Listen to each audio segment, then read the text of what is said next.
आणि वैशाख महिन्यामध्ये शहरी आणि ग्रामीण भागामध्ये गरिबांपासून ते श्रीमंतांपर्यंत वर्षभरासाठी लागणारा लाल मिरचीचा मसाला बनवण्यासाठी आणि मिरची खरेदी करण्यासाठी गृहिणींची लगबग सुरू दिसते। मागच्या वर्षी लाल मिरचीचे भाव गगनाला भिडले होते, मात्र यावर्षी लाल मिरचीच्या दरामध्ये मोठी घट झाल्याने मिरची खरेदी करताना गृहिणींना मोठा दिलासा मिळाला आहे।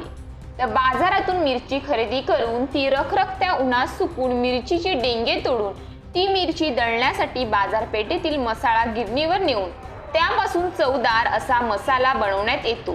त्यात मसाल्याचा वापर गृहिणी आपल्या चवदार जेवणामध्ये करत असतात।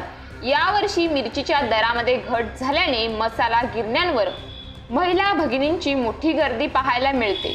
त्याचबरोबर तेजपत्ता, धणे, जावेत्री, रामफळ, नागेश्वर, कबाब चिनी, त्रिफळ, वेलची, दालचिनी, मिरची, लवंग, जायफळ, शाही जिरा, दगडफूल, खसखस, जिरा इत्यादी साहित्य मसाला बनवण्यासाठी वापरल्यास मसाला अत्यंत चवदार आणि स्वादिष्ट बनतो।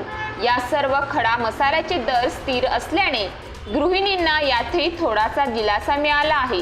रोजच्या जेवणात सर्रास मिरची पावडरचा वापर होत असल्याने ग्राहकांनी मिरची खरेदी करण्यासाठी एकच गर्दी केली आहे।